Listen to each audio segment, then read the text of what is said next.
জনগণের ভোটে নির্বাচিত হওয়ার সরকার জনগণের কাছে জবাবদিহি করতে বাধ্য বলে মন্তব্য করেছেন প্রধানমন্ত্রী তারেক রহমান। সকালে রাজধানীর বনানী টি&টি খেলার মাঠে ফ্যামিলি কার্ড বিতরণ কর্মসূচি উদ্বোধনী অনুষ্ঠানে প্রধানমন্ত্রী একথা বলেন। নারীদের স্বাবলম্বী ও ক্ষমতায়ন করতে পারলেই দেশ এগিয়ে যাবে উল্লেখ করে প্রধানমন্ত্রী বলেন, সরকার পর্যায়ক্রমে ৪ কোটি পরিবারকে আগামী ৫ বছরে ফ্যামিলি কার্ড দেবে। শাহীন আলমের ক্যামেরায় মন্ডল আলমের রিপোর্ট। রাজধানীর বনানী টি&টি খেলার মাঠে নির্বাচনী প্রতিশ্রুতি ফ্যামিলি কার্ড বিতরণ কর্মসূচির উদ্বোধন করেন প্রধানমন্ত্রী তারেক রহমান। এ সময় ১৩টি জেলা, ১৩টি সিটি কর্পোরেশন, ১৫ ওয়ার্ডে মোট ৩৭,৫৬৭ জন নারী প্রধান পরিবারকে ২৫০০ টাকা মোবাইল ব্যাংকিংয়ের মাধ্যমে প্রদান করা হয়। এ সময় প্রধানমন্ত্রী তারেক রহমান বলেন, নির্বাচনের আগে জনগণের কাছে দেওয়া প্রতিশ্রুতি পর্যায়ক্রমে সব বাস্তবায়ন করা হবে।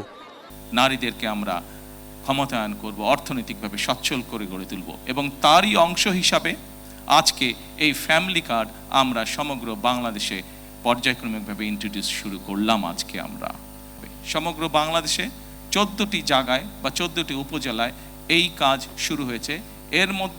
এর ভেতরে এই মুহূর্তে প্রায় 37,000 নারী অংশগ্রহণ করছেন। আগামী ৫ বছরের মধ্যে ইনশাল্লাহ পর্যায়ক্রমিকভাবে সকলের কাছে আমরা এই ফ্যামিলি কার্ড নিয়ে যেতে সক্ষম হব ইনশাআল্লাহ। কৃষকদের ১০,০০০ টাকা লোন সরকার গঠনের পর মওকুফ করা হয়েছে বলেও জানান প্রধানমন্ত্রী। আমরা বাংলাদেশের কৃষক ভাইদের কাছে আমরা প্রতিশ্রুতি দিয়েছিলাম যে বিএনপি সরকার গঠন করতে সক্ষম হলে যাদের কৃষি ঋণ ১০,০০০ টাকা পর্যন্ত আছে, কৃষি ঋণ সুদ সহ সেই কৃষি ঋণ বিএনপি সরকার গঠনে সক্ষম হলে সেই কৃষি ঋণ আমরা মওকুফ করব। আল্লাহর রহমতে আমরা গত সপ্তাহে সেই ১০,০০০ টাকা পর্যন্ত কৃষি ঋণ মওকুফ সরকারের পক্ষ থেকে করে দেওয়া হয়েছে সুদ সহ। পরিবর্তিত বাংলাদেশের প্রধানমন্ত্রীর হাত থেকে ফ্যামিলি কার্ড পেয়ে আবেগে আপ্লুত সাধারণ মানুষ। জনগণের কাছে দেওয়া প্রতিশ্রুতিগুলো মন্ডল এনাম, এশিয়ান টেলিভিশন, ঢাকা।